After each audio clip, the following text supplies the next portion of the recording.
بسم اللہ الرحمن الرحیم وبہ نستعین وهو خیر المعین صلی اللہ علی سیدنا محمد وآلہ الطاہرین اللہم صلی علی محمد. کتاب ولایت فقیہ ولایت فقاہت اور عدالت آیت اللہ عظمی جوادی عاملی حفظہ اللہ تعالی کی کتاب ہے. اس کتاب میں 7 فصلیں تھیں. ہم فصل نمبر 3 کو مطالعہ کر رہے تھے. فصل 7 میں ولایت فقیہ کی ضرورت سے بحث کی گئی ہے کہ اس کی حاجت اور ضرورت کیوں ہے، کیونکہ اس کے اہم مقدمات گزشتہ فصلوں میں گزر چکے ہیں کہ پہلی 2 فصلیں اس تیسری فصل کے لیے مقدمہ بنتا ہے، یعنی نظریہ ولی فقیہ و ولایت فقیہ آیت اللہ جوادی عاملی حفظہ اللہ تعالی کی نگاہ میں اس کے اساس اور اس کے اصل جو اصول ہیں وہ پہلی 2 فصلوں میں ذکر ہیں. مثلا آزادی کا ایک تصور ہے، انسان کے لیے پھر عبودیت کا پہلو، اس کے لیے قانون کا وضع ہونا، قانون کے ذریعے سے سرکشی اور بغاوت کا قابو میں لانا، قانون کی حاکمیت کے لیے اسلامی حکومت کا ضروری ہونا. یہ سارے کے سارے مقدمات تھے، پہلے بھی آپ کی خدمت میں ذکر کیے جا چکے ہیں. فصل 7 میں ولایت فقیہ کی ضرورت کے باب میں آپ نے ولایت کے معنی کو پڑھا اور ہم نے پھر اصطلاحی معنی میں 3 معنی سامنے آئے. ایک ولایت تکوینی ہے کہ ولایت فقیہ کا اس سے تعلق نہیں ہے، اور یہ شبہ ہمارے معاشرے میں بہت عام لوگوں میں کیا جاتا ہے، حتیٰ کہ دیندار طبقے میں. مثلا وہ علماء حضرات کے جو ولایت فقیہ کو اصلاً قبول نہیں کرتے، اب اس کی کیا وجہ ہے وہ خود اسے بہتر جانتے ہیں، لیکن جب وہ لوگوں میں شبہات کھڑا کرنا چاہتے ہیں تو ولایت فقیہ بے معنی ولایت تکوینی کر کے بیان کرتے ہیں. آپ ہزار پھر ان لوگوں کو کہتے ہیں کہ آپ کی طرح عالم نہیں ہمیں کہا تھا، اور اس کی بات بھی ٹھیک ہے. اب آپ جو بات کہہ رہے ہیں آپ کی دلیل کیا ہے؟ یعنی انہیں ہماری بات پہ شک ہوگا. وہ جس نے شبہات پھیلائے ہیں اور ایک انحرافی قدم اٹھاتے ہوئے لوگوں تک وہ پہلے پہنچا اور لوگوں کے ذہن کو بنایا، تو اس کی بات کو لوگ فوراً ایسا نہیں کریں گے کہ شک کی نگاہ سے دیکھیں. اس لیے ایک تو یہ ہمیں خود پہلے مرحلے میں کرنا چاہیے کہ ہم لوگوں تک پہنچنے کی کوشش کریں، کیونکہ جب عوام کا ایک فرد آ کے ذہن بنا لیتا ہے تو اس کے بعد آپ اس کی جگہ پر صحیح نظریے کو ابھارنا چاہیں تب بھی لوگ آسانی سے قبول نہیں کرتے، چونکہ جو پیچھے تصورات اور تعلیمات موجود ہیں وہ ایک بڑی رکاوٹ بنتی چلی جاتی ہیں. مگر یہ کہ ایک زمانہ گزرے، آپ کی شخصیت اور آپ جو دلائل قرآنی و روائی اور عقلی براہین کے ساتھ مطلب پیش کر رہے ہیں اس کی طرف ان کا جھکاؤ بڑھتا چلا جائے. لہذا بعض اوقات ایسا آپ کو معاشرے میں حتیٰ طلاب کے اندر یہ والی بحث آپ کو بڑے پیمانے پہ نظر آئے گی کہ بعض طلاب ہیں بس اساتذہ نے کہا ہے تو ولایت فقیہ کو نہیں مانتے. پھر جب آپ بحث کریں گے کہ کیوں نہیں مانتے، وہ کہیں گے یہ تو ائمہ علیہم السلام والی ولایت انہوں نے لے لی. آپ کہیں گے ولایت تکوینی ادھر مراد نہیں ہے، یہ تو معاشرے کو چلانے کے لیے ایک وظیفہ ہے. معاشرے کو چلانے کا جو وظیفہ ہے، مثلا ایک ادارے میں ایک بندے کو مدیر بنایا جائے لیکن آپ اس کے اختیارات وہی چوکیدار والے رکھیں، تو وہ کیسے؟ جیسے چوکیدار کسی کو حکم نہیں دے سکتا، یہ مدیر بھی نہیں دے سکتا. چوکیدار جو ہے وہ صرف برائے نام پوچھ گچھ کر سکتا ہے، یہ بھی پوچھ گچھ کر سکتا ہے. چوکیدار اعتراضات دیگر امور میں نہیں کر سکتا، یہ بھی نہیں کر سکتا. وہ کیسے ایک ادارے کو چلائے گا؟ ایک ادارے کو نہیں چلا سکتا جب تک مدیریت کے اسے اختیار نہ دیے جائیں. مثلا جب تک اسے پیسہ خرچ کرنے کا اختیار نہ دیں، چیز لانے کا اختیار نہ دیں. ہاں ٹھیک ہے، حساب کتاب رکھیں، وہ ایک الگ چیز ہے، لیکن مدیر کے اختیارات دینے ہوں گے. اسی طرح آپ اسلامی معاشرے کو چلانے کی بات کرتے ہیں اور اسلامی معاشرے کو چلانے کے لیے حاکم کو آپ اس کے اختیارات نہ دیں جو حکومت چلانے کے لیے ضروری ہیں، اور کہیں کہ اگر ہم نے اسے اختیار دے دیے تو یہ امام کی مانند ہو جائے گا، تو یہ ایک شبہ ہے. پھر تو آپ نماز بھی قائم نہ کریں، کیونکہ نماز کے لیے جو آپ کو واجبات چاہیے وہ امام معصوم کے لیے تھے. پھر تو روزے بھی نہ رکھیں، حج بھی ترک کر دیں، ہر چیز ہی ترک کر دیں، کیونکہ آپ امام معصوم سے مشابہ ہو جائیں گے. پھر ہمیں اپنی شکل و صورت بھی تبدیل کر لینی چاہیے، کیونکہ کہیں ایسا نہ ہو کہ آپ کہیں کہ یار یہ تو مشابہت در مشابہت بڑھتی چلی جا رہی ہے، نسب بھی تبدیل کر لیں اپنے، تو یہ تو نہیں ہے معنی اس کا کہ امام سے مشابہت ہو جائے گی۔ اور اس میں حسن ہے یا قباحت ہے کہ جو امام سے جتنا قریب دکھائی دے یہ کمال ہے یا یہ قباحت ہے، نقص ہے؟ یعنی وہ نظام، وہ اسلامی حکومت، وہ حاکمیت جو امام معصوم کی جھلک جس میں نظر آئے، یہ کمال ہے یا یہ نقص ہے؟ لہٰذا اس طرح کی شبہات کھڑے کیے جاتے ہیں، اور کیا کہہ دیا جاتا ہے کہ ولایت فقیہ کا معنی کیا ہے؟ ولایت تکوینی۔ ولایت تکوینی قطعاً مراد نہیں ہے۔ دوسرا معنی کیا لیا جاتا ہے؟ ولایت سے بعض اوقات معنی لیا جاتا ہے قانون بنانے کے اختیارات، قانون بنانے کے انسان کے پاس اختیارات ہوں اور قانون گزاری وہ کرے، تو اس معنی میں بھی فقیہ کو ولایت حاصل نہیں ہے۔ ائمہ اہل بیت علیہ السلام کے بارے میں بحث موجود ہے کہ جزوی طور پہ اللہ سبحانہ وتعالیٰ نے جو انہیں عصمت دی ہے اس کی بنیاد پہ وہ قوانین کہ جو اللہ تعالیٰ نے شریعت کے ٹھوس احکام کی صورت میں نہیں اتارے اور درپیش مسائل آتے ہیں، وہاں پہ یہ قانون کو وضع کر سکتے ہیں یا نہیں، تو ہم نے اس کی پر بحث کی، یہ اختلافی ہے۔ لیکن یہ دائرہ کار بھی جو ہے بحث کا، یہ فقط و فقط اللہ کے ساتھ مختص ہے اور اللہ سبحانہ وتعالیٰ کے رسول صلی اللہ علیہ وسلم و ائمہ اہل بیت علیہ السلام۔ ولی فقیہ کو تو بالکل قطعاً اختیار حاصل نہیں ہے۔ تیسری صورت ہمارے پاس آ جاتی ہے ولایت تشریعی کی، اور وہ یہ ہے کہ قانون جو اللہ تعالیٰ نے بھیجا ہے، قانون جو اتارا ہے، اس قانون کو نافذ کرے، اس کے مطابق معاشرے کو چلائے، اس قانون کے مطابق معاشرے کو چلائے، ادارہ کرے، معاشرے کو کنٹرول کرے۔ یعنی قوانین ہمیں بنے ہوئے مل گئے اور ہم نے ان بنائے ہوئے قوانین کے مطابق مدیریت کرنی ہے۔ مثلا ایک ادارہ آپ کے پاس ہے، اس ادارے کے اندر بالفرض 1000 افراد موجود ہیں، آپ ان 1000 افراد کو کیسے چلائیں گے؟ آپ کہیں گے کہ چلانے کے لیے قوانین ہونے چاہیے، سونے جاگنے، ان قوانین کا تعلق بھی ان لوگوں سے ہونا چاہیے۔ ایسا نہ ہو کہ وہ قوانین سورج نکلنے اور غروب ہونے کے اعتبار سے لے آئیں، وہ کہیں گے اس کا اس سے کیا تعلق ہے؟ صحیح ہے، کیونکہ یونیورسل ٹروتھ موجود ہیں، جسے آپ کہتے ہیں کہ تکوینی قوانین کائنات کے وہ موجود ہیں۔ وہ والے قوانین ادھر مطلوب نہیں ہیں، ادھر وہ مطلوب ہے جو ان لوگوں سے وابستہ ہیں، کب انہیں اٹھایا جائے، کب سلایا جائے، کیا کھلایا جائے، کتنا انہیں چھوڑا جائے، کتنا انہیں پڑھائی میں مصروف رکھے، مطالعہ مباحثہ کیسا کیا جائے، کام کتنا نکلوایا جائے، ان سب کے لیے قوانین چاہیے یا نہیں؟ اگر آپ قوانین نہیں بنائیں گے تو وہاں پہ وہ لوگ رہ سکیں گے؟ تباہ برباد وہ جگہ ہو جائے گی۔ لہٰذا ادھر قوانین کے ذریعے سے آپ کنٹرول کریں۔ اب کنٹرول کس نے کرنا ہے؟ اس کے لیے مدیر چاہیے نا۔ اسی طرح ایک پورا معاشرہ آپ کے ہاتھ میں ہے، اس معاشرے کے اندر وسائل ہیں، افراد ہیں، اور لوگوں کے آپس میں الجھاؤ ہو جاتے ہیں، کئی قسم کی ضرورت پیش آ جاتی ہے پورے معاشرے کو۔ مثلا بارشیں نہیں ہوئی، قحط کا سامان پیدا ہو گیا، کوئی مرض پھیل گیا ہے، کسی دشمن نے حملہ کر دیا ہے، یا چیز کی قلت ہو گئی ہے اور اس کی ضرورت لوگوں کو زیادہ ہے، ان سب چیزوں کو کنٹرول کرنے کی ضرورت ہے یا نہیں؟ اب یہاں پہ قوانین اللہ نے اتار دیے، ان قوانین کو مدیر نے آ کے ان قوانین کو مد نظر رکھتے ہوئے معاشرے کو چلانا ہے، بالآخر چلانے کی ضرورت ہے۔ اگر قوانین نہ ہوں تو تب بھی نہیں چل سکے گا، اور اگر قوانین ہو اور مدیر نہ ہو جو وہ چلائے تب بھی نہیں چل سکے۔ اس مدیر کا نام ولی فقیہ ہے۔ اس مدیر کا نام کیا ہے؟ ولی فقیہ۔ لہذا اس مدیر کی چند شرائط ہونی چاہیے۔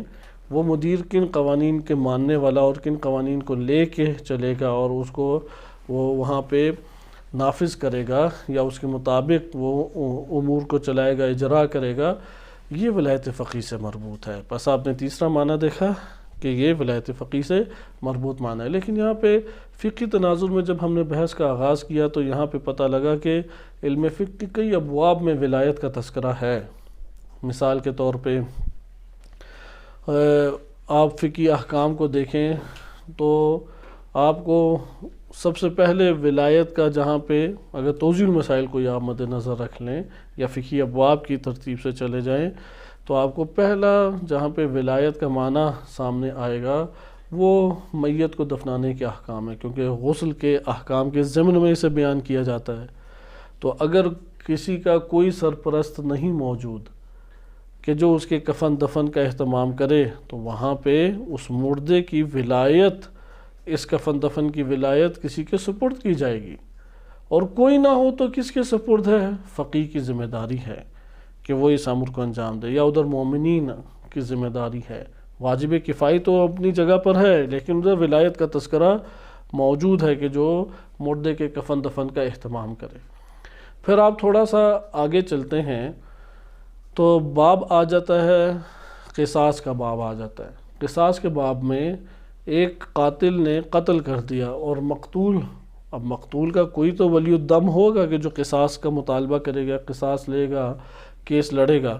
یہاں پہ پھر ولی الدم کے عنوان سے بات آ جاتی ہے۔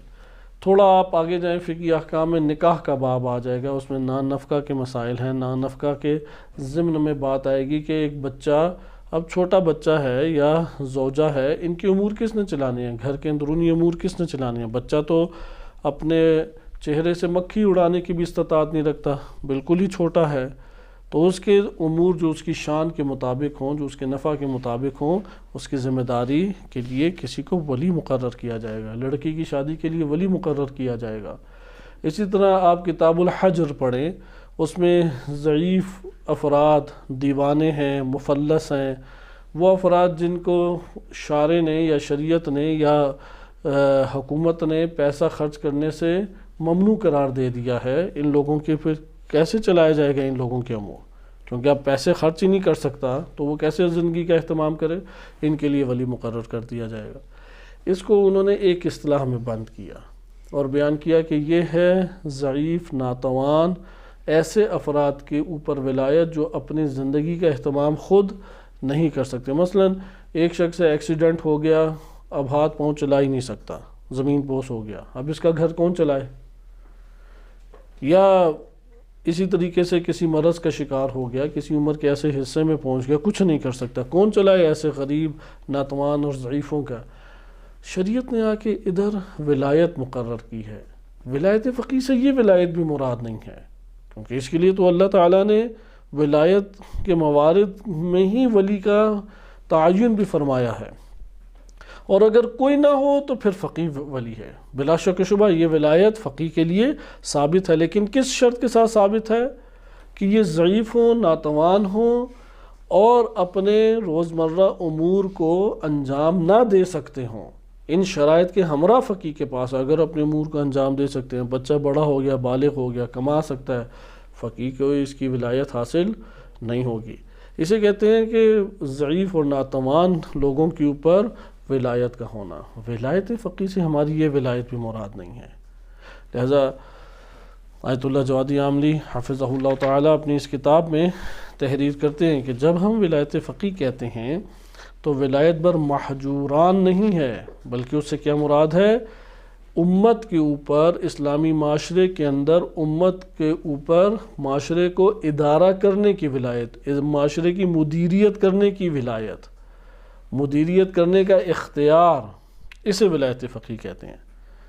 جیسا ایک مؤسسہ، ایک مدرسہ یا ایک دفتر ہے، اس کو چلانے کے لیے ایک ہیڈ ہونا ضروری ہے یا نہیں؟ ایک سکول چلانے کے لیے ہیڈ ماسٹر ہوتا ہے، یونیورسٹی چلانے کے لیے چانسلر ہوتا ہے۔ اگر یہ جو ان کے پاس اگر اختیارات ہوں ہی نہ، وہ کیسے چلائیں گے؟ لہذا جو ادارے کو چلانے کے لیے جس طرح مدیر ہے، اور مدیر کو قوانین دیے جاتے ہیں بنا کے، اور وہ قوانین کے مطابق اس ادارے کو چلاتا ہے، تو یہاں پہ مدیر کی ذمہ داری اور مدیر کو ملنے والے اختیارات، اسے کہتے ہیں ولایت فقیہ۔ اسلامی معاشرہ آپ کے سامنے ہے، اس معاشرے میں بسنے والی امت اسلامی آپ کے سامنے ہے۔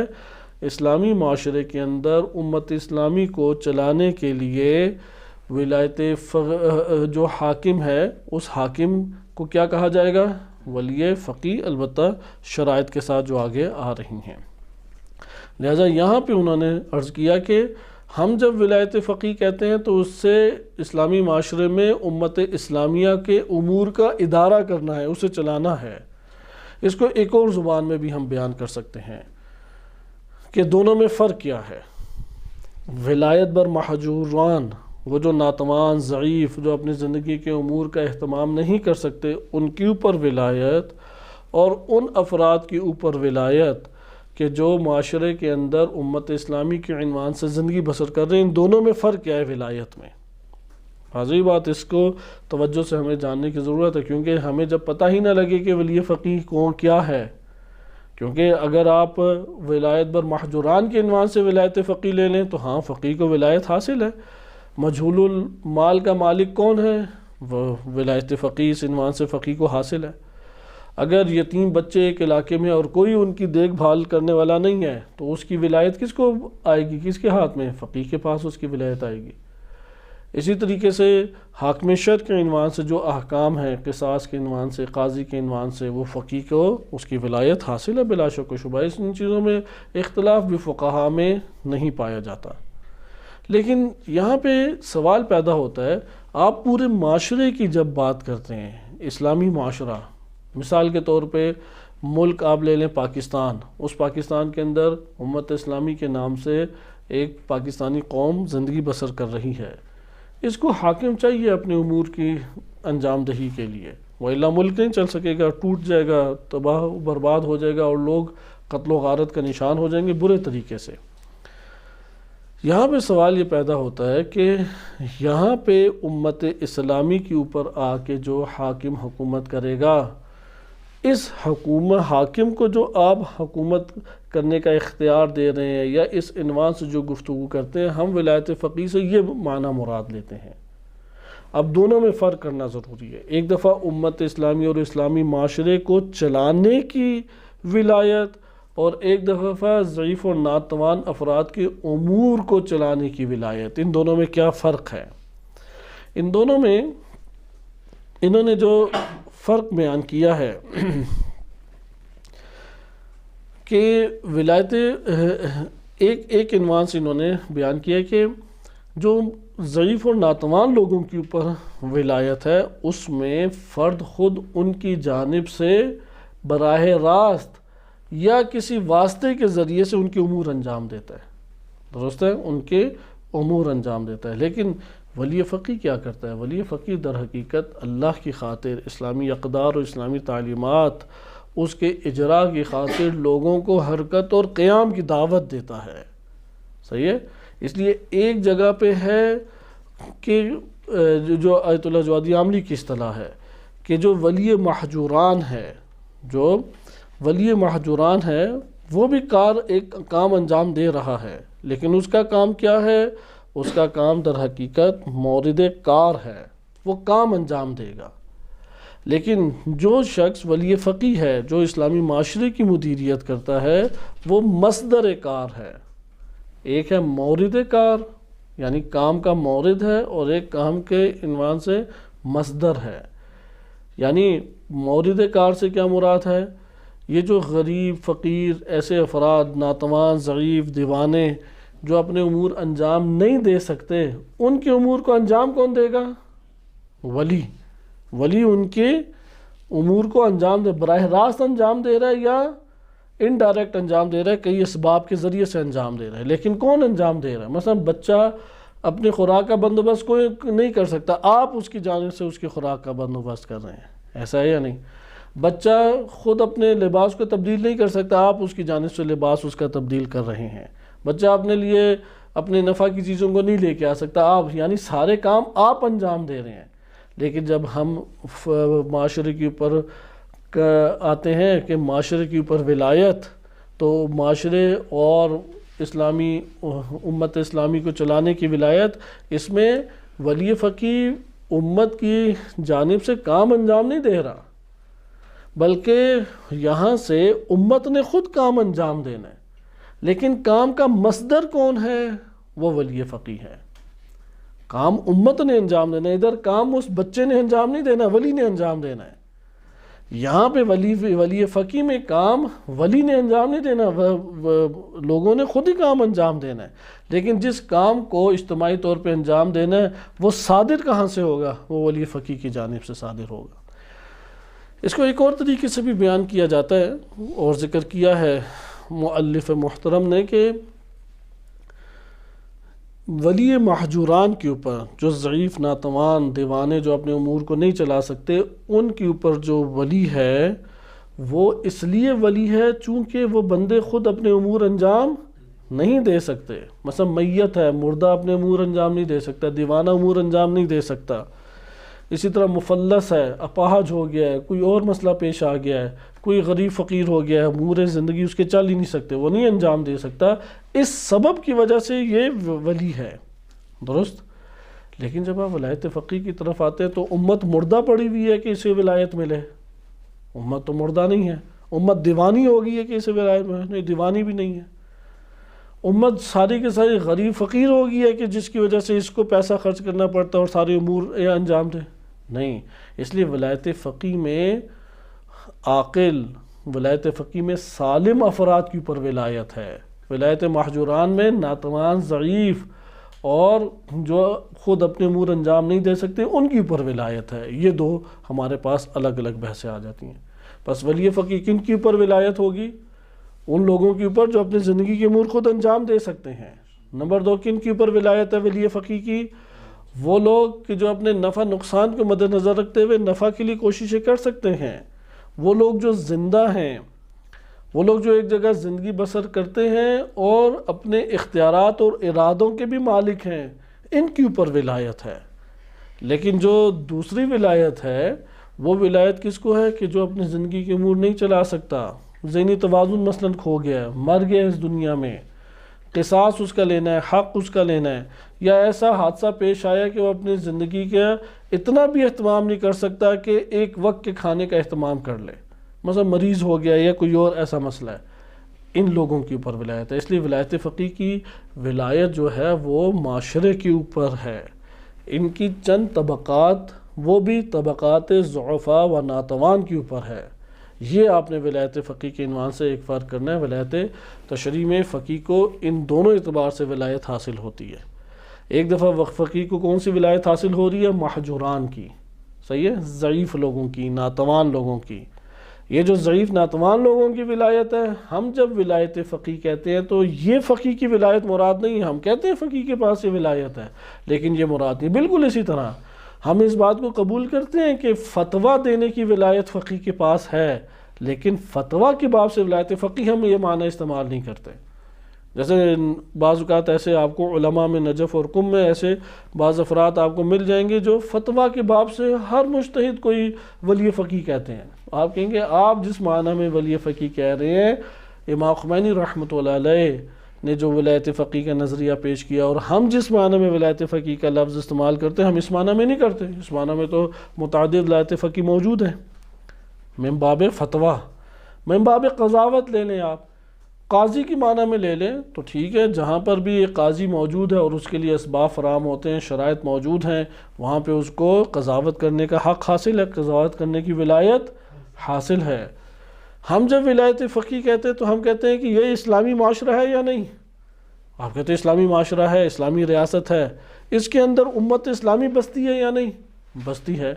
اس اسلامی معاشرے اور امت اسلامی کو چلانے کے لیے حاکم کی ضرورت ہے یا نہیں؟ کہتے ہیں حاکم کی ضرورت ہے.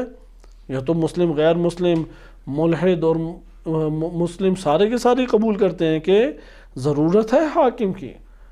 یہاں پہ ہم کہتے ہیں کہ اس حاکم کو فقیہ عادل باشرائط ہونا چاہیے اور وہ پھر اس قوانین الہیہ کے کو مد نظر رکھتے ہوئے پورے معاشرے کو چلائے. اس کا نام ولایت فقیہ ہے. اس کا نام کیا ہے؟ ولایت فقیہ. اس ضمن میں فتویٰ کے باب سے جو فقیہ کو ولایت حاصل ہے، ہم نے اس کے لیے ولایت فقیہ کی اصطلاح ایجاد نہیں کی یا اس کے معنی میں ولایت فقیہ استعمال نہیں کر رہے. ہم قضاوت کے باب میں ولایت فقیہ کا معنی استعمال نہیں کر رہے. ہم ولایت محجوران کے معنی میں بھی ولایت فقیہ کا استعمال نہیں کر رہے، جیسے آپ امور حزبیہ کے عنوان سے بھی تعبیر کر سکتے ہیں. ہم اس معنی میں ولایت فقیہ کا لفظ استعمال نہیں کر رہے. ہم جس معنی میں کر رہے ہیں وہ ہے مدیر کے معنی میں، اور وہ بھی اسلامی معاشرے کے مدیر، جو ادارہ کرے، جو چلائے، جو منظم کرے، جو ان کے امور کو لے کے چلے. اور اس کو بہترین طریقے سے، چونکہ یہ جو آخری نقطہ ہے اس کو بہترین طریقے سے کون سے 2 لفظ استعمال کیے آیت اللہ جوادی عاملی نے؟ پہلا ہے کہ ولایت اگر ضعیف اور ناتوان افراد کے اوپر ہو، جیسے باپ کی ولایت بچی پر اس کے نکاح تک، کہ جب نکاح ہو جائے پھر ساقط ہے، اور لڑکے کے اوپر 15 سال تک، دیوانے کے اوپر ولایت، جیسا کہ فقیہ کو ان سب کی ولایت شرائط کے ساتھ مختلف موارد میں حاصل ہوتی ہیں۔ ان ولایت کا اس ولایت سے فرق کیا ہے کہ یہاں پہ مورد کار ہے، ولی نے کام انجام دینا ہے، ولی نے ان کی نیابت میں کیا کرنا ہے؟ کام انجام دینا ہے۔ مثلا بچہ نہیں کچھ کر سکتا، بچے کے لیے کام انجام دینا ہے، دیوانہ نہیں کر سکتا، دیوانے کی جانب سے امور انجام دینے ہیں، وہ امور کے جو ذمہ داری بننی چاہیے تھی کہ یہ فرد خود ہی انجام دے، لیکن استطاعت اور صلاحیت کھو بیٹھا ہے، یا اس جگہ اور استطاعت کا مالک ابھی نہیں بنا کہ انجام دے سکے، تو ولی یہاں پہ کیا کرے گا؟ انجام دے گا۔ جب آپ امت اسلامی کا ادارہ کرنے کی بات آتے ہیں تو یہاں پہ ولی فقیہ نے بعنوان ولی یہاں پہ کوئی کام انجام نہیں دینا۔ ولی نہیں لوگوں کے درمیان تجارت کرے گا، ولی نہیں ہے کہ گھروں کے اندر کے سارے مسائل جزوی طور پہ جا کے حل کرے، جیسے کہ ادھر عموماً بعض اوقات اس طرح سے خیال کیا جاتا ہے۔ نہیں، ولی مصدر کار ہے، کار وہ کام انہوں نے انجام دینا ہے لوگوں نے، لیکن جو کام لوگوں نے انجام دینا ہے اس کا مصدر کیا ہے، اس کا منبع کیا ہے، وہ ولی کی جانب سے اسے رہنمائی حاصل ہے۔ اس لیے ذکر کیا انہوں نے کہ ولی جامع خردمندان جو عاقل افراد کے اوپر، معاشرے کے عاقل افراد کے اوپر حاکم بن کے ان کے امور کو وہ چلاتا ہے اور ان کی ولایت کرتا ہے، وہ ولی اپنے قوی نظریے اور افکار کے ذریعے سے، اپنے قوی نظریے اور افکار کے ذریعے سے اللہ اور اسلامی اقدار اور تعلیمات کی خاطر لوگوں کو حرکت اور قیام کی دعوت دیتا ہے۔ یعنی یہاں پہ 3 امور ہیں، ان 3 امور کو نوٹ کرنا ضروری ہے تاکہ ہمیں پتہ لگے کہ میرے گھر میں اگر ایک چھوٹا سا مسئلہ پیش آ گیا ہے، اب ہم یہ نہ کہ یہ ولی فقیہ حل کریں، یا وہ کام کہ جو لوگ آپس میں مشاورت سے حل کر سکتے ہیں اس کام میں یہ نہ کہ یہ ولی فقیہ آ کے حل کریں۔ ہر مسئلے میں اگر میں ایک شعبے میں پیش آ جاؤں اور رہبر معظم مجھے ایک فتویٰ جو ہے وہ لکھ دیں یا ایک صفحہ لکھ دے تو میں فوراً مان جاؤں گا۔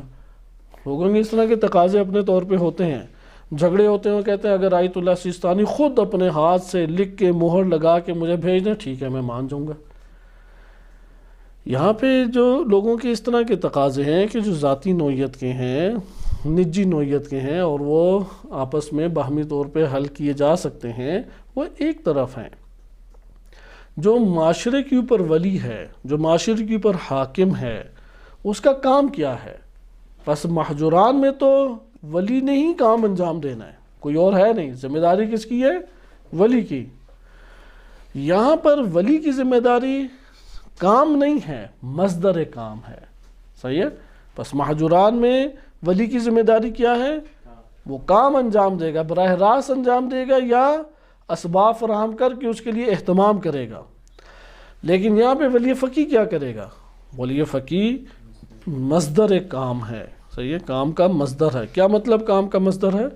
پہلی چیز یہ ہے کہ ولی فقیہ جو ہے وہ عوام الناس کے اندر لوگوں کو کیا کرے گا؟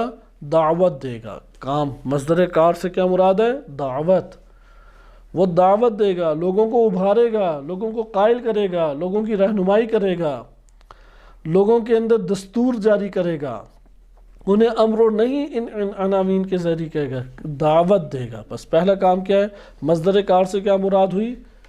دعوت دے گا۔ لیکن یہ دعوت کس اساس کی بنیاد پہ ہے؟ وہ اس اسلامی تفکر کی اساس کی بنیاد پہ ہے جس کا وہ حامل ہے، وہ اس مضبوط دینی اقدار اور تعلیمات کی بنیاد کے اوپر ہے جس کے اوپر وہ خود عمل پیرا ہے، صحیح ہے؟ اس لیے باتقویت اندیشے و انگیزے ایک کتاب کے اندر تحریر ہے کہ وہ اپنے تفکر کی مدد سے کیا کرے گا؟ تشخیص دے گا۔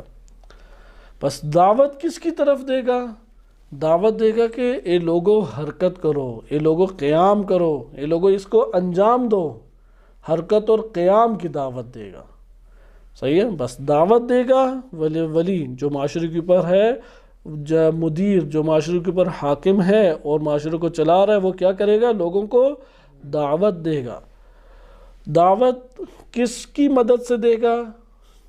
افکار اور نظریات جس کا وہ مالک ہے، تبھی وہ رہنمائی کر سکتا ہے۔ لیکن کس چیز کی دعوت دے گا لوگوں کو؟ لوگوں کو کس چیز کی دعوت دے گا؟ حرکت اور قیام کی۔ کس چیز کی دعوت دے گا؟ بس دعوت دینے والا ولی فقیہ ہے، جس کو دعوت دی جا رہی ہے وہ لوگ ہیں، اور جس چیز کی دعوت دی جا رہی ہے وہ کیا؟ حرکت اور قیام ہے۔ اور کس چیز کی دعوت کیوں دی جا رہی ہے؟ وہ اللہ کی خاطر اور اسلامی تعلیمات اور اسلامی اقدار کو اختیار کرنے کی خاطر ہے۔ وہ کس کی خاطر ہے؟ اللہ تعالیٰ کی خاطر، اسلامی قوانین کی بالادستی کی خاطر، دین اسلام کی سربلندی کی خاطر۔ اس لیے یہ آپ کے پاس نکات بن جاتے ہیں۔ اس کو کہتے ہیں کہ ولی فقیہ مصدر کار ہے۔ اور پھر ذکر کرتے ہیں کہ تمام انبیاء کا یہی ہدف تھا۔ حقیقت میں تمام انبیاء علیہ السلام کا یہی ہدف تھا۔ قرآن کریم کی سورہ حدید آیت نمبر 25 اس حوالے سے ہمارے سامنے قرآن کی آیت ہے۔ ارشاد باری تعالیٰ ہوتا ہے لَقَدْ أَرْسَلْنَا رُسُلَنَا بِالْبَيِّنَاتِ، ہم نے اپنے رسولوں کو بینات کے ساتھ بھیجا۔ وَأَنزَلْنَا مَعَهُمْ الْكِتَابَ وَالْمِيزَانَ، اور ان کے ہمراہ ہم نے کیا اتارا؟ کتاب والمیزان۔ لِيَقُومَ النَّاسُ بِالْقِسْطِ، تاکہ لوگ عدل کو قائم کریں، تاکہ لوگ، ہاں یہ لوگوں کا کام ہے، وہ حرکت اور قیام کیا؟ لوگ عدل کو قائم کریں، لوگ اپنے عمل سے عدل کو وجود دیں۔ آئی سمجھ یا نہیں؟ لوگ کیا انجام دیں؟ عدل کو وجود دیں، عدل کا جو تقاضا ہے اس کو انجام دیں۔ لِيَقُومَ النَّاسُ بِالْقِسْطِ، اللہ نے کیوں اتارے؟ اللہ نے بینات بھیجے، بینات کے ساتھ اللہ نے دوسری چیز کیا بھیجی؟ کتاب نازل کی۔ کتاب کے ساتھ کیا نازل کیا؟ میزان نازل کیا۔ یہ تینوں چیزیں کیوں آئے رسول لے کے؟ رسولوں کا یہ لے کے آنا کیوں تھا؟ ان تینوں چیزوں کا لانا کیوں تھا؟ تاکہ عدل و انصاف کو لوگ قیام دیں، وجود دیں، انجام دیں عدل و انصاف کو۔ لہذا عدل وہ اہم ترین چیز ہے کہ فقیہ خود بھی عادل ہونا چاہیے اور عدل کی دعوت بھی دے، اور اس دعوت پہ حرکت اور قیام کون کرے گی؟ عوام۔ یہ ولایت فقیہ کا نظریہ ہے۔ ولایت فقیہ کا نظریہ کیا ہے؟ کہ فقیہ خود عادل ہو۔ اب یہ جو ولایت یہاں پہ بمعنی حاکم ہے، ولایت بمعنی مدیر ہے۔ ولایت ادھر ولایت فقیہ میں ولایت بمعنی کیا ہے؟ قاضی نہیں، ولایت بمعنی قضاوت نہیں، ولایت بمعنی فتویٰ نہیں، ولایت بمعنی محجوران کی سرپرستی نہیں، محجوران اور ضعیف و ناتوان کی طرف سے ان کے امور کی انجام دہی نہیں۔ ولایت بمعنی حاکم، معاشرے کو چلانے کے، یا مدیریت اور رہبری اور حاکمیت ہے۔ درست ہے؟ نمبر 2، جب یہ حاکم ہے تو فقیہ سے کیا مراد ہے؟ فقیہ سے مراد ہے عادل۔ فقیہ سے کیا مراد ہے؟ عادل۔ فقیہ یعنی عادل۔ اب جب فقیہ خود عادل ہے، نمبر 3، فقیہ نے دعوت دینی ہے عدل کی طرف، دعوت دینی ہے اللہ کی طرف، دعوت دینی ہے قوانین الہی کی طرف۔ دعوت وہ فقیہ کا وظیفہ ہے، یعنی رہبر معظم کا وظیفہ لوگوں کو ابھارنا ہے، جبری کام نہیں کرانا ان کا وظیفہ۔ یہاں پہ یہ ایک توہم پایا جاتا ہے اس وقت یونیورسٹیز کی دنیا میں، اور جو افراد معاشرے کے اندر رہتے ہیں اور ان مباحث کا شکار ہوتے ہیں، ان کے اندر یہ شبہ قائم کیا جاتا ہے اگر وہ ہیں تو یہ زور زبردستی سے انجام کیوں نہیں دیتے؟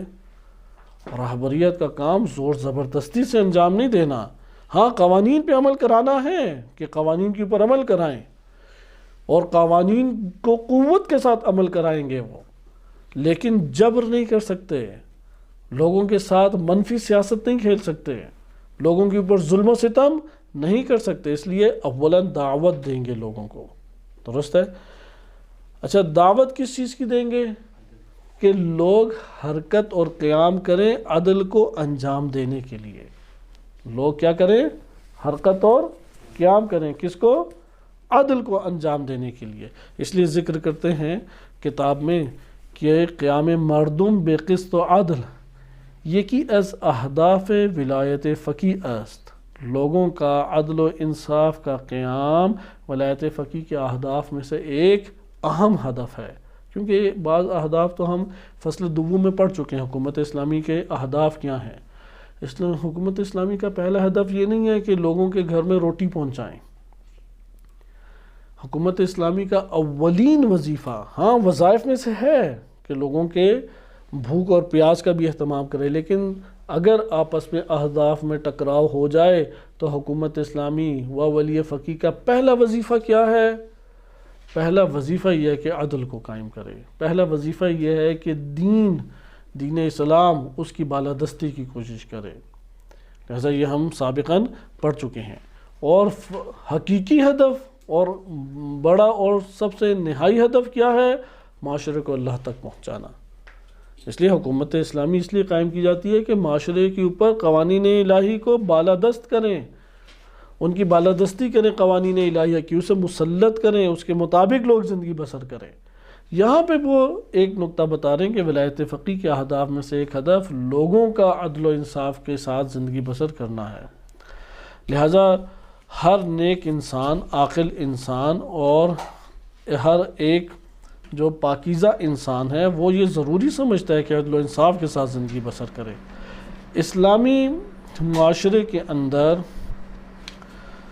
ہر شخص اپنے امور کو انجام دینے کا حق رکھتا ہے، صحیح ہے؟ بس بعض کام ایسے ہوتے ہیں جو شخصی ہیں اور بعض کام ایسے ہوتے ہیں جو عمومی ہیں۔ جو شخصی کام ہے وہ ہر انسان عدل و انصاف کے ساتھ خود انجام دے سکتا ہے، لیکن وہ کام کہ جو عمومی ہے، اگرچہ ہر دو کاموں کا مراجعہ کیا ہے، وہ مکتب اسلام کی طرف ہے، وہ آ کے ہمارے لیے یہ تعین کرتا ہے۔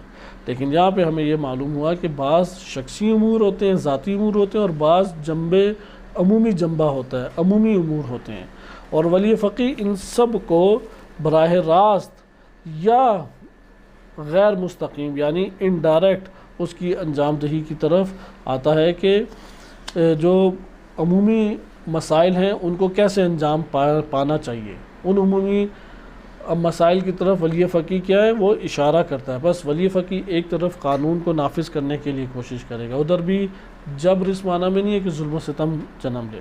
ولی فقیہ لوگوں کو دعوت دے گا، لوگوں کو ابھارے گا، حرکت اور قیام کی طرف آئے گا۔ ولی فقیہ لوگوں کی رہنمائی کرے گا، اسلامی تعلیمات کو مسلط کرنے کی اور اسلامی تعلیمات کے غلبے کی کوشش کرے گا۔ یہ ایک ہمارے پاس بیان آ جاتا ہے، اور اس کے اختتام پہ انہوں نے یہ بات بیان کی کہ ولایت فقیہ نہ ولایت تکوینی کے سنخ سے ہے، نہ ولایت قانون گزاری کے سنخ سے ہے، یعنی سنخیت اس میں یعنی جس نوع سے ہے، نہ ولایت تکوینی کے نوع سے ہے، نہ ولایت قانون گزاری کی نوع سے ہے، اور نہ ولایت محجوران و مردگان، مردوں اور یتیم اور مسکین غریب فقراء کے اوپر ولایت کے باب سے ہے، بلکہ ولایت مدیریت ہے، جامع اسلامی کی، معاشرے اسلامی کی مدیریت کی ولایت سے ولایت فقیہ کا تعلق ہے، تاکہ وہ احکام کو جاری کرے، دینی تعلیمات کا تحقق کرے،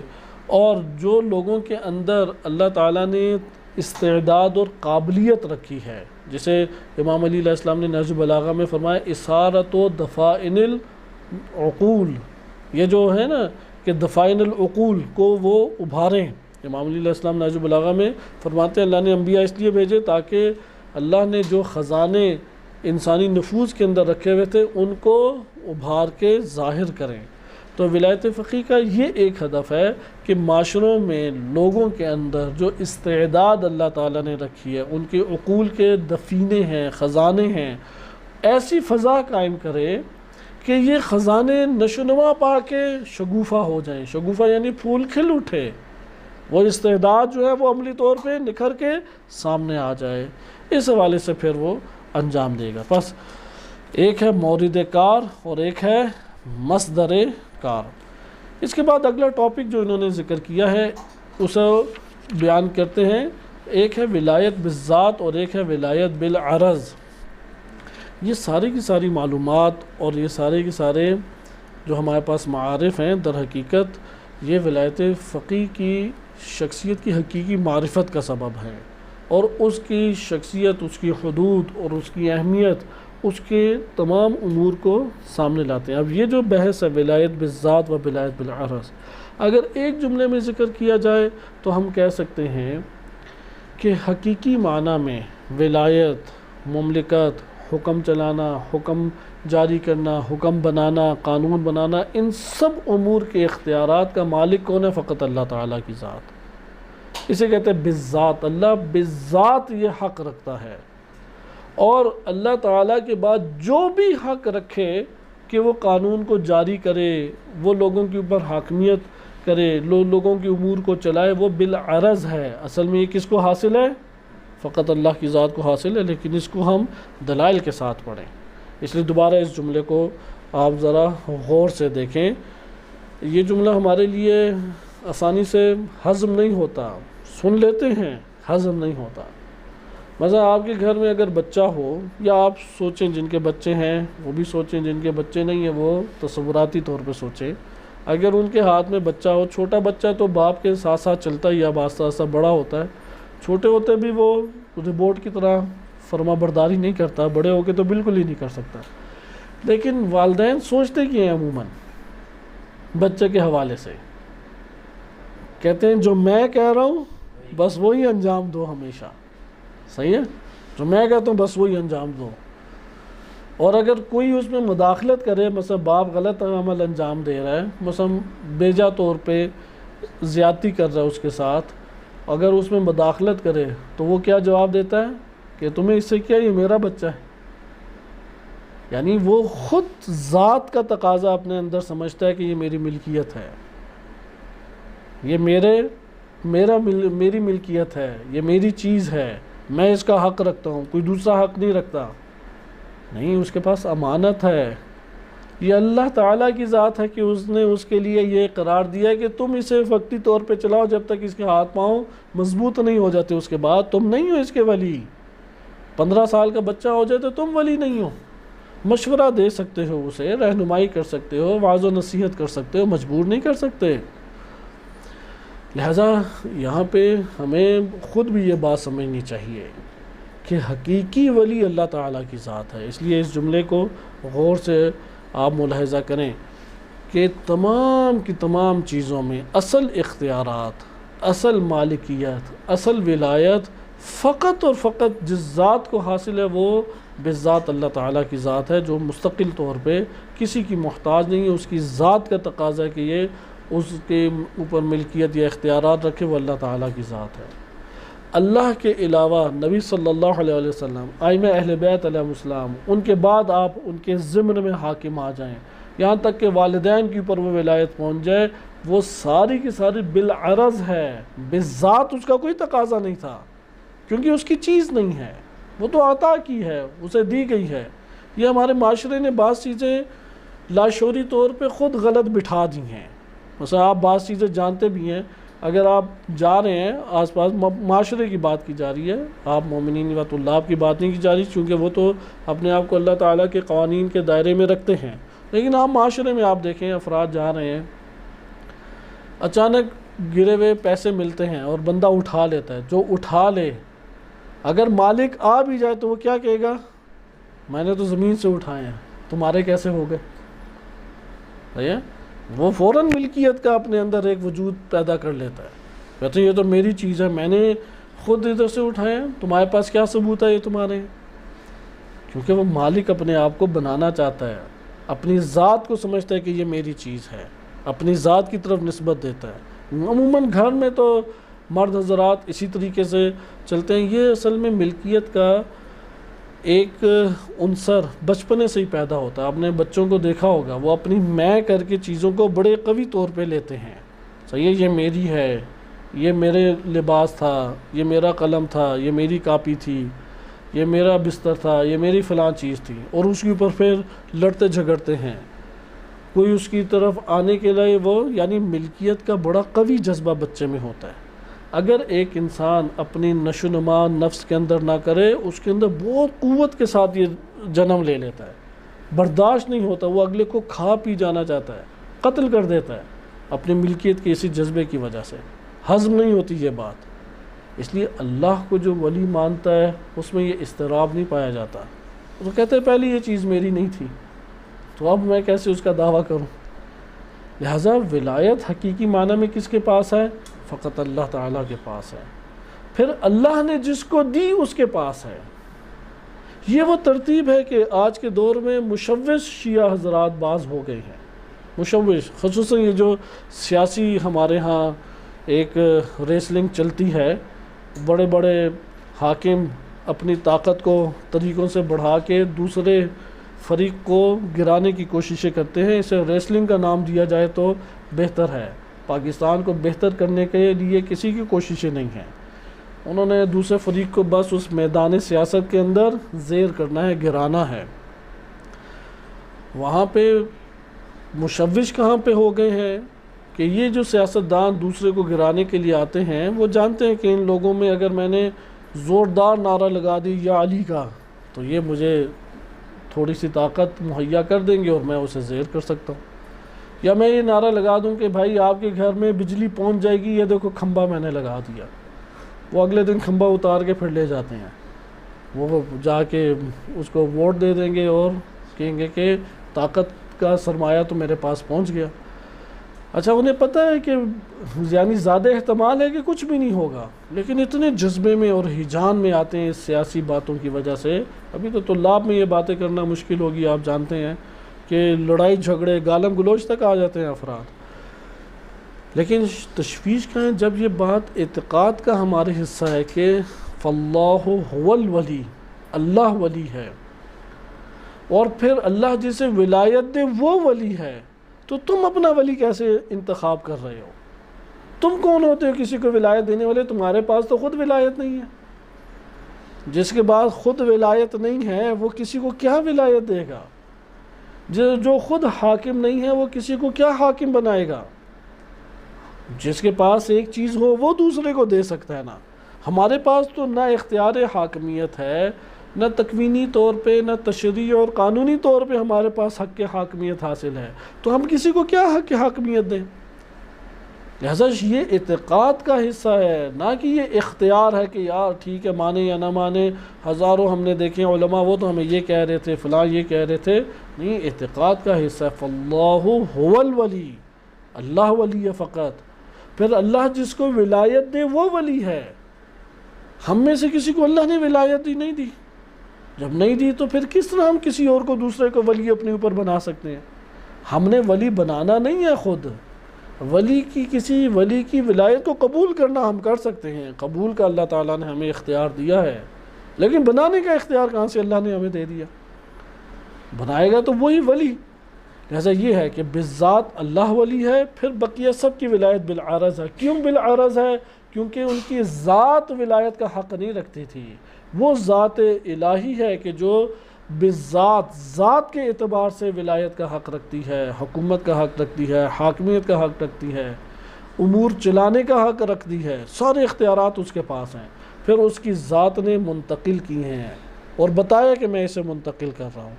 بس ولی کی ولایت ہم دے نہیں سکتے ولی کو اس کی ولایت، لیکن ولی کی ولایت کو ہم قبول کر سکتے ہیں۔ تیزی سے ہم آیات یہ چند پڑھتے ہیں تاکہ یہ مطلب آیات کے زمرے میں ہمارے پاس روشن ہو جائے۔ اس لیے انہوں نے آغاز میں ذکر کیا ہے کہ انسان قانون الہی کا محتاج ہے، عقلی طور پر بھی اور نقلی آیات روایات سے بھی دلائل ہیں۔ انسان کیا ہے؟ محتاج ہے قوانین الہی کا۔ اور یہ قرآن کریم اور عقلی دلائل اس بات کی شدت سے تاکید کرتے ہیں کہ انسان کا کمال اللہ کی اطاعت میں ہے۔ یہ سابقہ فصل دوم میں سارے مقدمات گزر چکے ہیں، اس لیے اس کی تفصیل میں نہیں جائیں گے۔ صحیح ہے؟ کس کی اطاعت میں ہے؟ اس ذات کی اطاعت میں جس ذات نے تمہیں خلق کیا ہے۔ یعنی کمال عقل یہ آ کے کہتی ہے دیکھو تم اس کی اطاعت کرو جس نے تمہیں سب کچھ دیا ہے۔ جس نے تمہیں کچھ دیا ہی نہیں ہے اس کے پیچھے چل کے تو کچھ بھی نہیں ملنا۔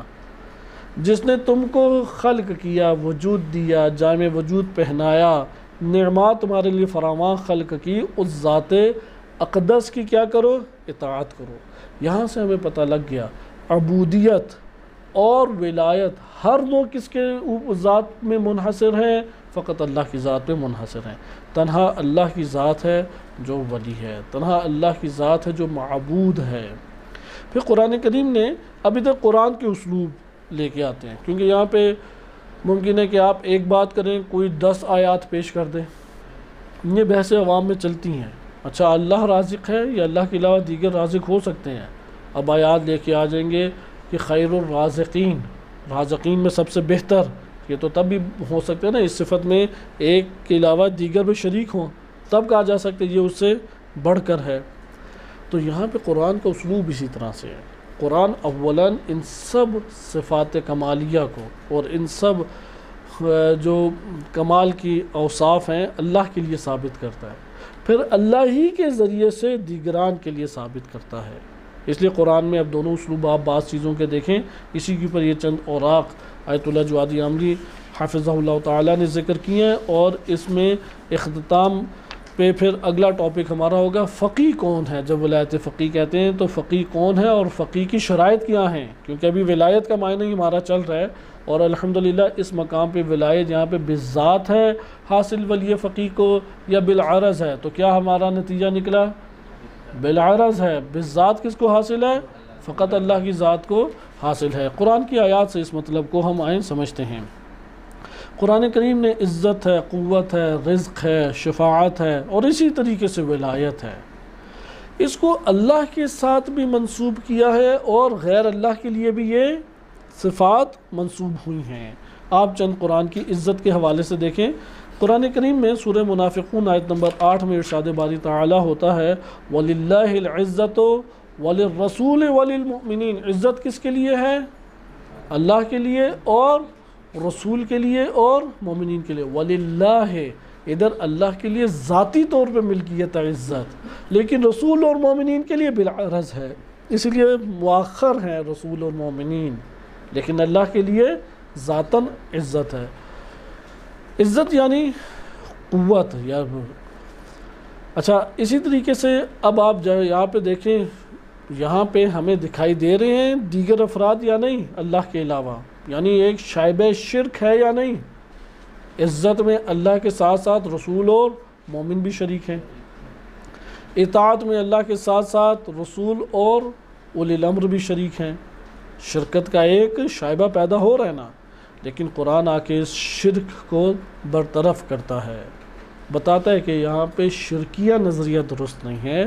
اس لیے قرآن کریم سورہ نساء آیت نمبر 139 139 میں ارشاد باری تعالیٰ ہوتا ہے العزت للہ جمیعا، جتنی بھی انواع اقسام جہاد کی عزت ہے اس کا حقیقی مالک کون ہے؟ فقط اور فقط اللہ۔ ادھر منحصر کی ہے عزت کا منبع اللہ کے ساتھ مختص ہے۔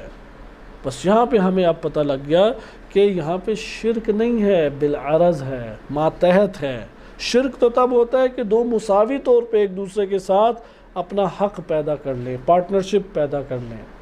یہاں پہ تو پارٹنرشپ نہیں ہے، ایک ہے پورے کے پورے ادارے کا، اس پوری خلقت کا اوپر حاکم ایک اللہ کی ذات ہے، بقیہ سب ماتحت ہیں۔ ماتحت کو تو ہیڈ نہیں کہا جاتا نا، صحیح ہے؟ اب مینیجر چیزیں چلاتا ہے بہت ساری، لیکن مینیجر کو آپ پوری کمپنی کا ہیڈ کہیں گے، مالک کہیں گے، یا آپ کہیں گے کہ مینیجر مالک ایک ہی ہے اس کمپنی کا، لیکن یہ مینیجر کیا ہے؟ اس مالک کے ماتحت ہے۔ اس لیے آپ کہیں گے یار عملاً تو مینیجر چلا رہا ہے۔ مثلا میں جو دیکھتا ہوں وہ تو روح قبض کرنے اسرائیل علیہ السلام آتے ہیں، بارش کے فرشتے ہیں جن کی وجہ سے بارش برس رہی ہے، آپ کہیں گے سارے ماتحت ہیں، یہ کام کرنے والے ہیں۔ وہ مالک ذات وہ اللہ تعالیٰ کی ذات ہے۔ لہذا شرک کب ہوتا ہے؟ جب مالکوں میں مالک لے آئیں، اگر ماتحت لے آئیں تو شرک نہیں ہے، صحیح ہے؟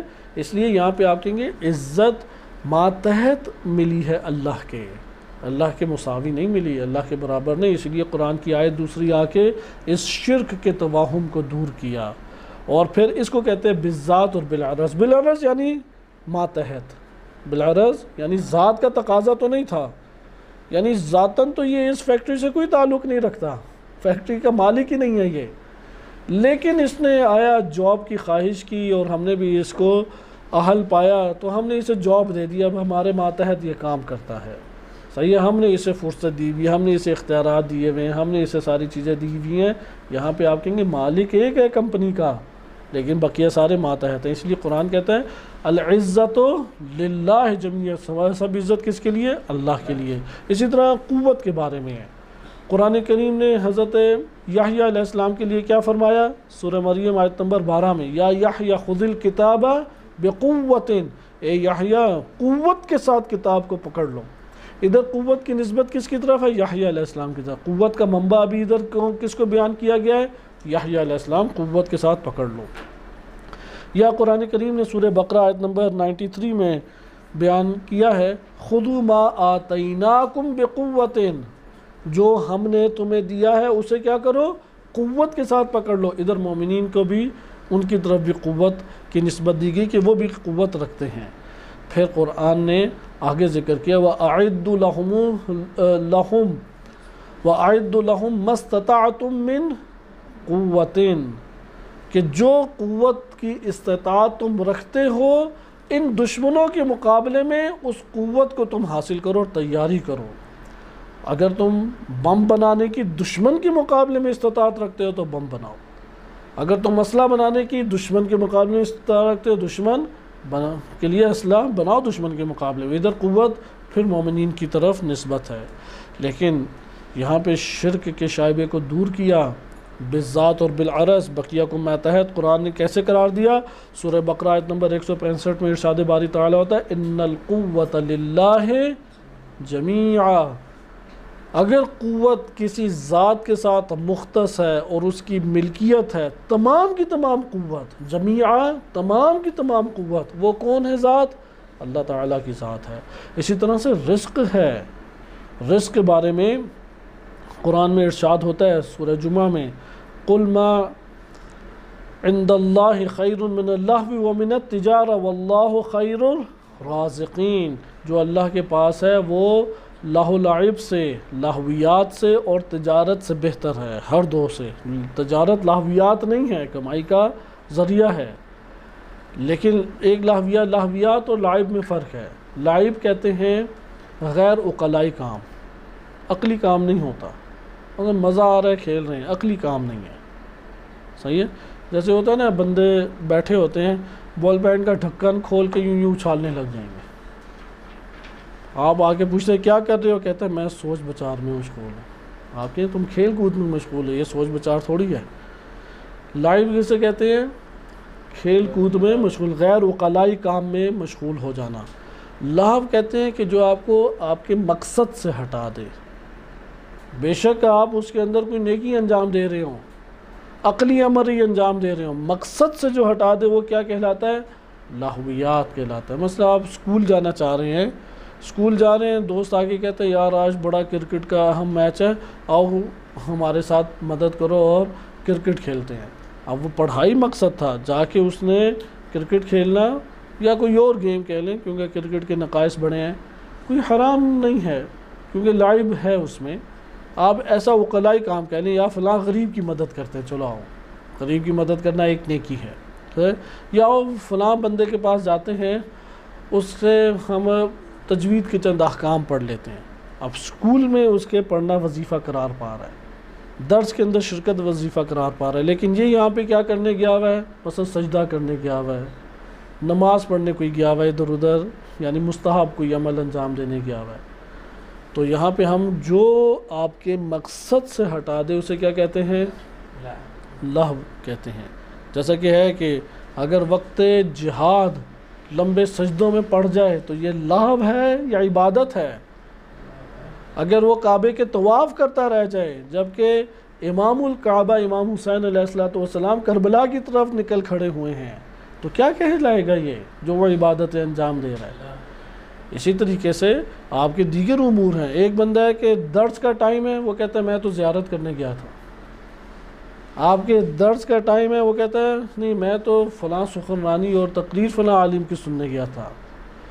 سمجھ نہیں آتی وہاں پہ، لیکن قرآن آ کے بیان کرتا ہے کہ یہ امور بعض اوقات ایسا ہوتا ہے کہ اس کی قیمت ہے، اللہ کے پاس اس سے بڑھ کر خیر موجود ہے. بہرحال کہ قل ما عند اللہ خیر من اللہو ومن التجارہ واللہ خیر الرازقین، یعنی رازق بہت ہے، ان میں سب سے بہتر کون ہے؟ اللہ کی ذات۔ اسی طرح قرآن میں ایک اور جگہ پہ ارشاد ہوتا ہے جس میں نقطہ شبہ شرک کو دور کیا جا رہا ہے، اور وہ کیا ہے؟ سورہ زاریات آیت نمبر 58، ان اللہ هو الرزاق ذو القوۃ المتین۔ یہاں پہ ہوا ضمیر فصل ہے، اور آیت اللہ جوادی عاملی فرماتے ہیں الرزاق میں الف لام ہے، یہ دونوں مل کے حصر کا فائدہ دے رہے ہیں، تنہا اللہ کی ملکیت قرار دے رہے ہیں۔ ان اللہ هو الرزاق، فقط اور فقط اگر کوئی رزاق ہے وہ کون ذات ہے؟ وہ ذات جو ذو القوۃ المتین ہے، اس کے علاوہ کوئی اور ذات نہیں۔ ادھر منبع رزق اور رازق ہونا کس کے ساتھ مختص ہو گیا؟ اللہ کے ذات۔ بقیہ جتنے بھی ہیں وہ کیا ہو گئے؟ ماتحت ہو گئے، بالعرض ہو گئے۔ اسی طریقے سے قرآن کریم نے شفاعت کو بیان کیا ہے، فما تنفعہم شفاعت الشافعین، شافعین کی شفاعت ان کو کوئی نفع نہیں دے گی۔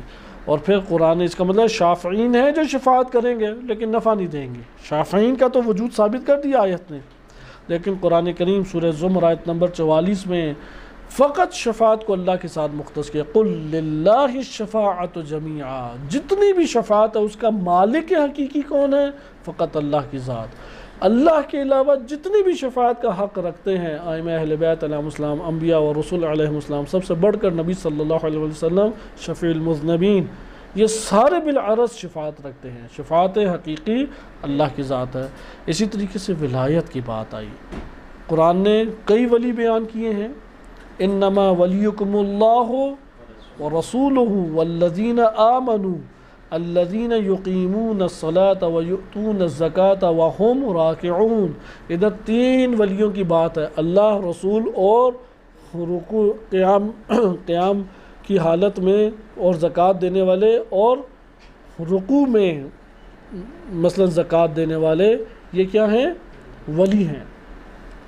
پھر اسی طرح قرآن نے آگے ذکر کیا النبی اولا بالمؤمنین من انفسہم و اموالہم، ولایت جانوں کے اوپر اور مومنین کے مال کے اوپر کس کو دی؟ نبی ولی ہے۔ لیکن پھر آگے قرآن ذکر کرتا ہے فاللہ هو الولی، ہوا یہاں پہ فصل ہے، حصر کا معنی دے رہا ہے۔ دیکھو یاد رکھو، فقط اور فقط اللہ کی ذات ہے کہ جو ولی ہے، بس اللہ بالذات ولی، اور بقیہ اب نبی کے پاس بھی ولایت ہے لیکن بالعرض، صحیح ہے، بقیہ کے پاس بھی ولایت ہے لیکن ائمہ علیہ السلام کے پاس بھی ولایت ہے لیکن بالعرض، اور اسی طرح سے دیگر ولایت ہے۔ یہ ساری ولایت بالعرض ہے، اور اس کو اس طرح سے بھی کہتے ہیں کہ اللہ کی ولایت کا مظہر ہے باقی چیزیں، ولایت فقط اللہ کی ملکیت ہے، اللہ کے پاس ہے، بقیہ کیا ہے؟ ولایت کا مظہر ہیں یا آیت ہیں ولایت کی۔ اس مطلب کو انہوں نے تھوڑا سا دقت سے بیان کیا ہے، اس لیے اس کو دیکھیں۔ آیت کا مسئلہ، آیت کی مثال ہوتی ہے آئینہ، آئینے میں ایک شے کی جھلک ہوتی ہے، درست ہے؟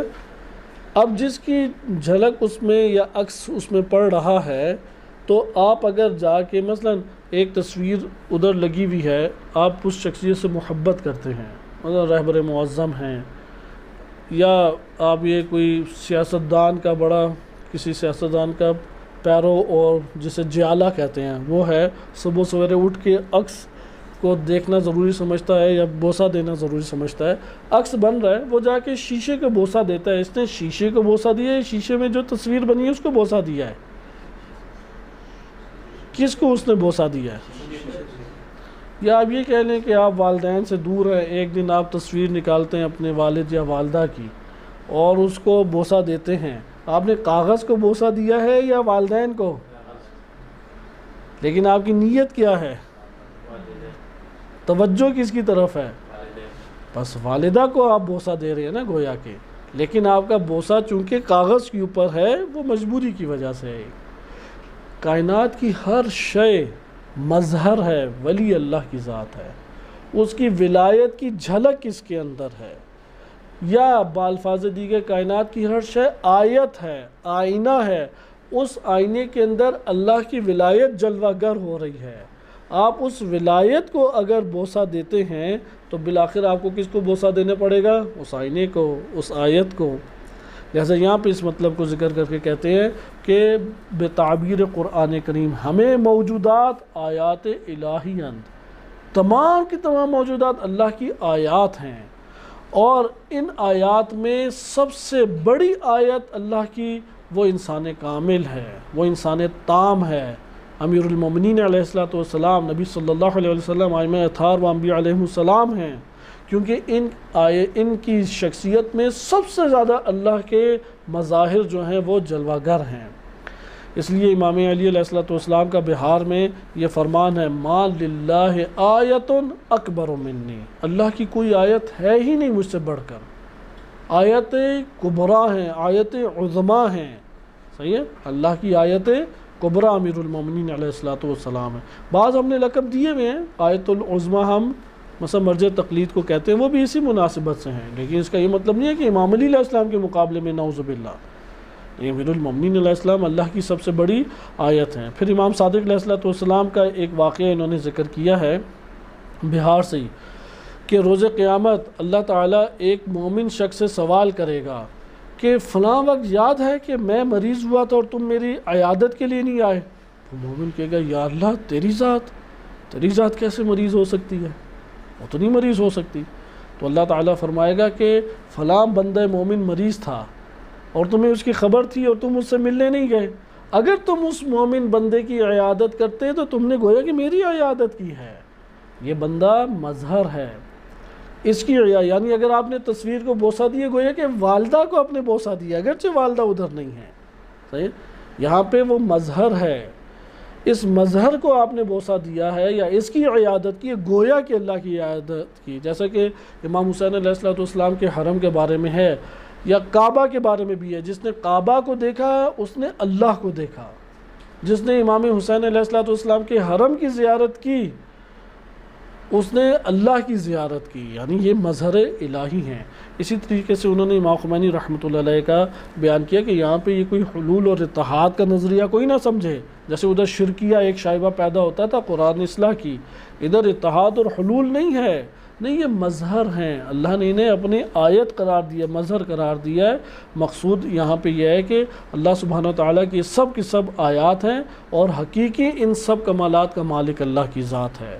لہٰذا امام خمینی رحمۃ اللہ علیہ امام راحل کا بیان کیا کہ انہوں نے بسیجیوں رزمندگان جو جبہے کے اوپر دفاع اسلامی ریاست کا اور مومنین کی جانوں کا دفاع کرنے کے لیے اپنے آپ کو فدا کرتے ہوئے پہنچے تھے اور دفاع کر رہے تھے، ان کے بارے میں کہا امام خمینی کا یہ جملہ صحیفہ نور میں آج بھی موجود ہے کہ میں آپ لوگوں کے دست و بازو کی قدرت کو، کہ اس کے اوپر اللہ کا ہاتھ ہے، آپ کی اس دست و بازو، قدرت مند دست و بازو جو ہیں جس کی وجہ سے آپ نے ان دشمنوں کو روکا ہوا ہے اور دفاع کر رہے ہیں ایک اسلامی ملک اور اس کے مومنین کی جانوں کا، اس قدرت مند بازوؤں کے اوپر کس کا ہاتھ ہے؟ اللہ کا ہاتھ ہے۔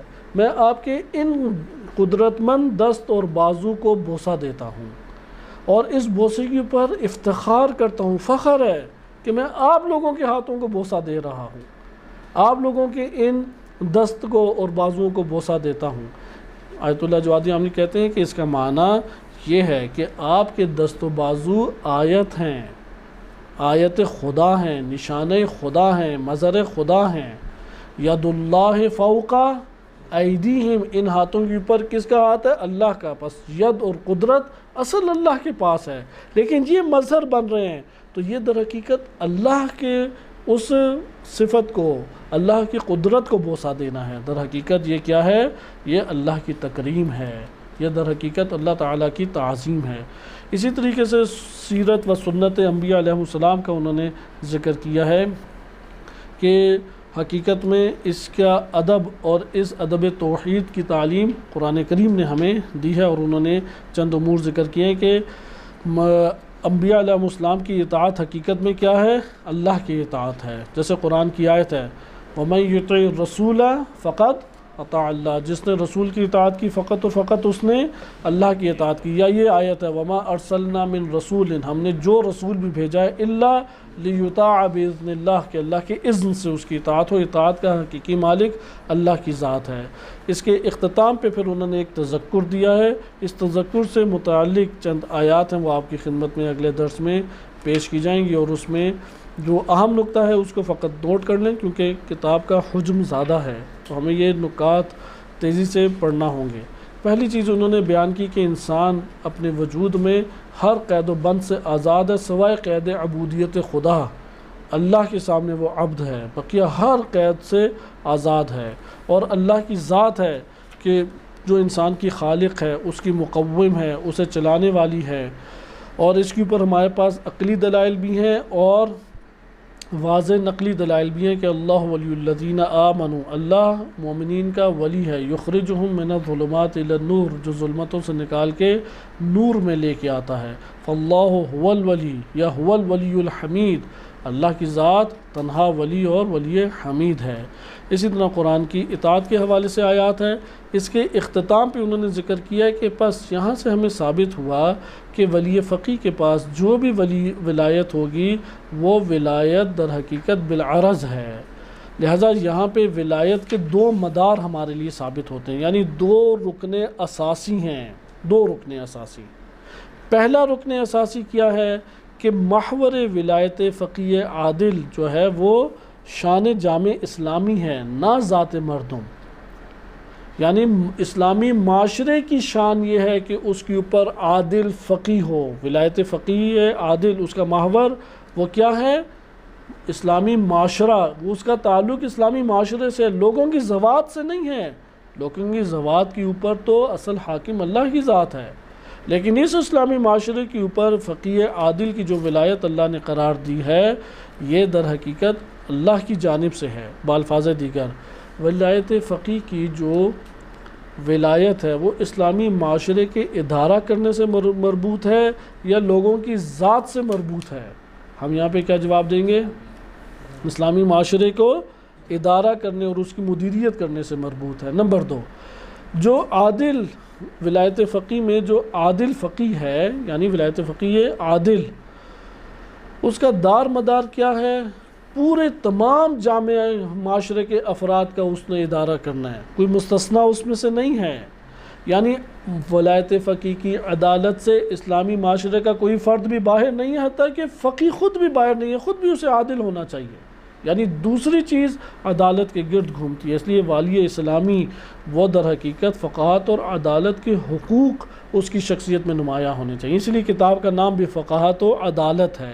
عدالت کو انہوں نے سب سے اوپر رکھا ہے کہ فقی عادل جو یہ صلاحیت رکھتا ہے کہ معاشرے کو چلائے، لہٰذا امت وہ ہے کہ جن کے اوپر اس نے عدالت کی ولایت کو مسلط کر کے چلانا ہے یا اس کی حاکمیت کو پیدا کرنا ہے۔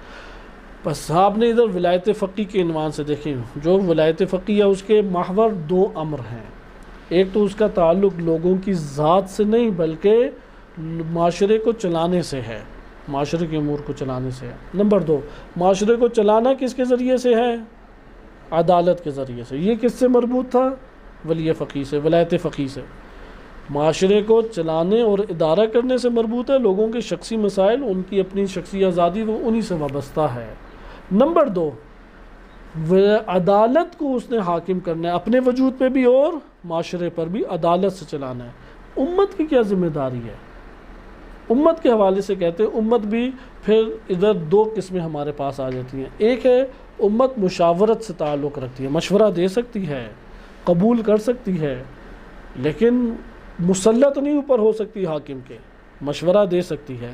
اس لیے مشورہ بھی ادھر دو نوعیت کا ہمارے سامنے ہے۔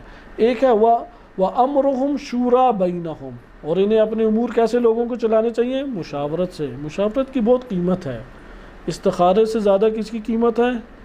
مشاورت کی۔ اس لیے سورۃ الاستخارہ قرآن میں نہیں ہے، سورۃ الشورى قرآن میں، اسے ہمیشہ ذہن میں رکھیں۔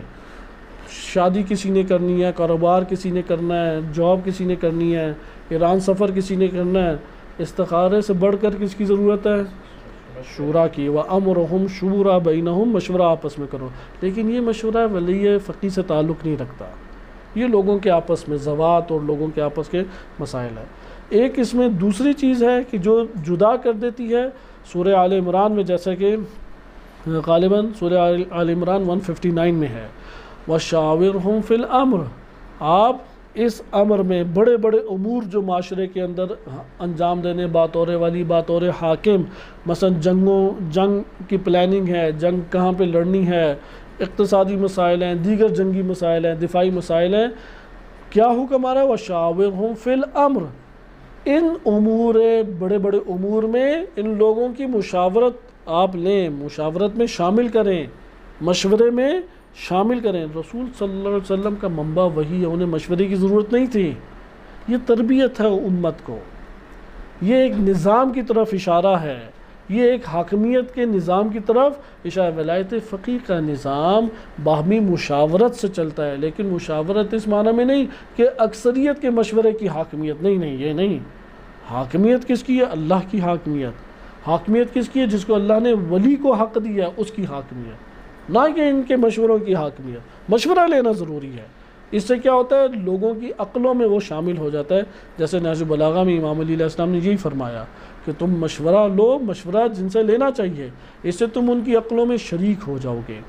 لہذا وشاورہم فی الامر فاذا عزمت، جب تم عزم کر لو، فتوکل علی اللہ، فقط اللہ پہ توکل کرو. ان اللہ یحب المتوکلین، اللہ توکل کرنے والوں سے محبت کرتا ہے. یاطیعوا اللہ واطیعوا الرسول واولی الامر منکم، کہ تم اللہ کی اطاعت کرو، رسول کی اطاعت اور اولی الامر کی اطاعت کرو. یہ جو تمہارے اوپر ولایت رکھتے ہیں، امور میں ولایت رکھتے ہیں، ان کی اطاعت کرو. یہ نہ ہو کہ میرا مشورہ تو یہ تھا، میرا مشورہ نہیں مانا تو میں نے نہیں اطاعت کرنی. نہیں، یہ صاحبان اطاعت ہے.